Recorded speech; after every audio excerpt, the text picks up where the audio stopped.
I don't know if that got you energized or not, but it bought us a little time. So we've been following the scriptures through Matthew for the last few weeks. This week we get one verse from Luke, which leaves Mark and I thought they were all just going to yell John right off the bat. We have a few Bible scholars in here. Other than those four guys and Jesus, who's the most important other person in the New Testament? Paul. Well, Peter's a really good guess too. Peter did a lot for the church. Paul wrote a lot of the New Testament. Peter wasn't much of a writer, just a couple little things in the end there. But Paul, what do we know about Paul? Well, for those who haven't heard the story 100 times, or maybe for those of you who haven't heard it kind of the way I understand Paul, to try to connect myself to him, Paul, when he was a young adult, he did some stuff he wasn't really proud of. As he got older, he thought back, I wish I hadn't done that stuff. Am I the only one that relates to that? Think of when you were 20, 25 years old. Now we can go back to the prayer confession, and I can tell you have grace for all of that. When Paul was about 20, the stuff he was doing seemed eminently reasonable. It made absolute sense. Everyone else was doing it. Helped him fit in. Other people had told him, this is the way to do life, Paul. It even felt like he could make an entire career, a good career on that path. He thought he was doing something valuable and honorable. And just like my 20s, I thought everything I did was so important. And then I just break one thing, break another thing, hurt one person, hurt another person, hold myself back day after day. It happens a little less in my 30s. I'm looking forward to it happening even less in my 40s. When is it? Someone tell me, when do you stop doing dumb and mean things? It's at 40. It's at 40? Yeah. All right, it's coming soon. I know there are people at all kinds of ages who they don't care about the dumb and mean things they do, but at some point, don't you wish you could just grow up and not have to apologize and not have to feel regret for that stuff? And see, the problem for Paul, and some of you will relate, the problem with Paul was he was smart and he knew it. That's a bad combination, being smart and knowing it. He knew the best way to do this thing or that thing, which led him to a judgmental attitude, sometimes with a little side of anger, sometimes with a little helping of self-loathing after all of that. He was a bully, and a lawyer bully who worked for religious authoritarians, which is a terrible trifecta. And if you aren't familiar with the story of the Bible, here's a little short version of who he was. He was Jewish, and I mean really Jewish. And after grad school and the top honors with the best professors, he got this internship with Judaism, and he worked for what we can call it the purity industry. It was his job to ensure that the fellow Jews and people around him were doing things just right, according to the book. So he would go around to all different synagogues, and let's give him a tinge of credit. Sometimes he would go to the synagogues and teach them how to be kind to each other. And that was a main part of the tradition. He would teach them all kinds of great things, and he probably helped a lot of people. But what we read about, what we know about him, is that at the other hand, he'd go to these synagogues, and when he found people who weren't behaving right, weren't believing right, weren't worshiping right, it was his job to punish them. It was his job to punish them, and he loved that job. Maybe he would say, here's a list of prayers you have to read to get over your sins. Some of us have had to deal with that before. Maybe Paul would say, here's a sacrifice that you have to make in order to get right with God again. And that was basically a fine in those days. Sometimes he would say to someone, you deserve a whipping. And he had a whip, and he would literally whip them. Can you imagine someone coming in this church and saying, you're not doing it right? I'm going to whip you with That's crazy.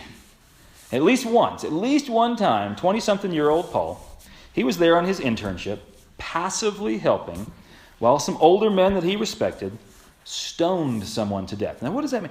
He held coats while other men threw rocks at someone until that man died.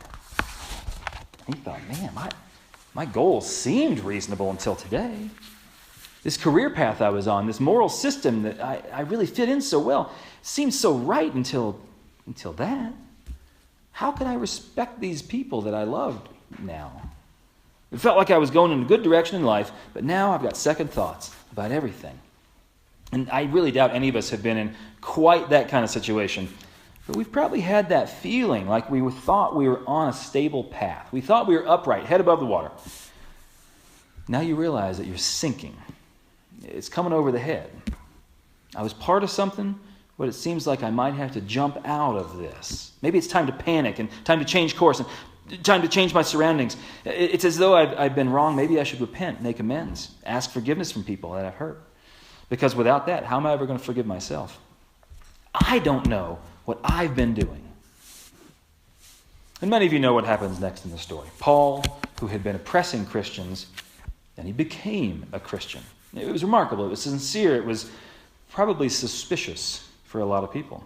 Because not only did he become a Christian, but he dove in with the same gusto that he had been Jewish. He'd been a rising star before, and now he was traveling the world, planting churches, teaching people, not about rules and punishment, but about forgiveness and freedom.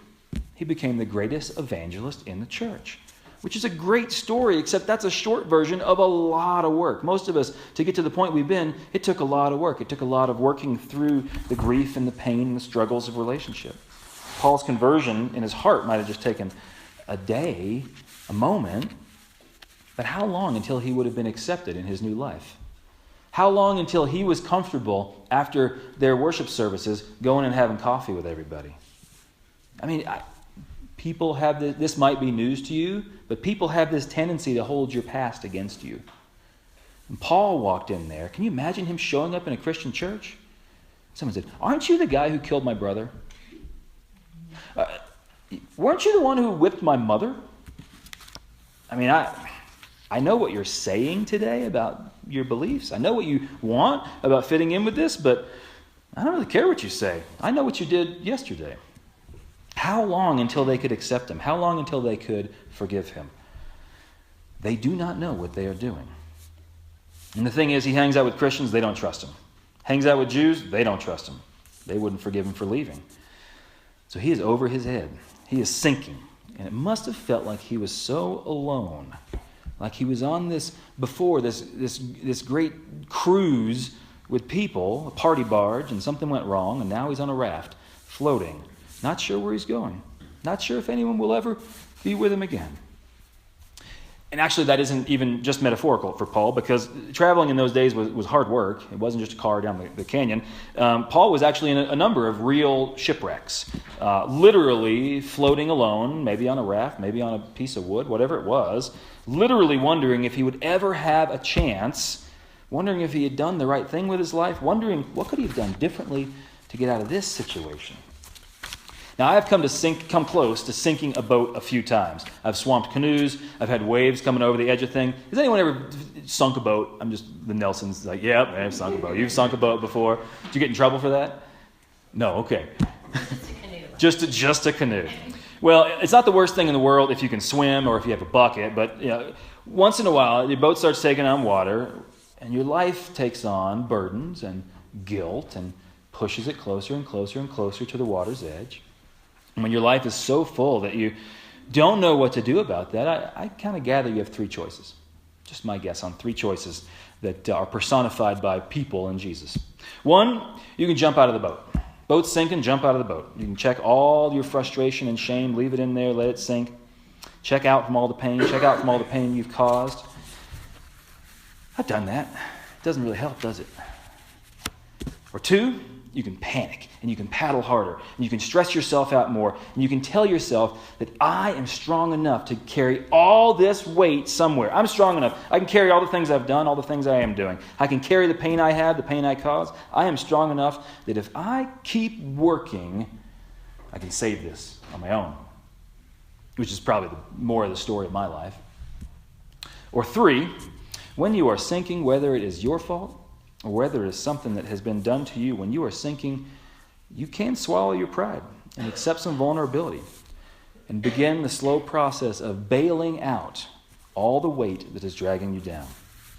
When you are sinking and anxious and don't know what's next, the model that we see from Jesus on the cross is at least to try forgiving the people in your life who have hurt you. Maybe for us that means asking for forgiveness from the people that we've hurt, even taking steps toward forgiving ourselves. See, again, Jesus entered Jerusalem not haughty but humble, not on a throne but on a donkey. And he died on a cross not with anger like you or I would have had when someone abuses us. He died on a cross without a sense of being wronged, even though clearly he was taken advantage of. He died on the cross forgiving, leaving that weight of pride behind. When our lives are taking on water and sinking down, and you're facing all these burdens, you can ignore it, you can fight it, or it can be a life preserver to be humble enough to apologize and ask forgiveness. No one is saying that is easy, and there are people in our lives, in all of our lives, who need the strength of Jesus to even start forgiving that person or that person. But whatever we can do to bail out the bitterness that gets in the way, to bail out the weight that holds us down, to bail out the pride in our lives, may we find the strength to be humble and forgive.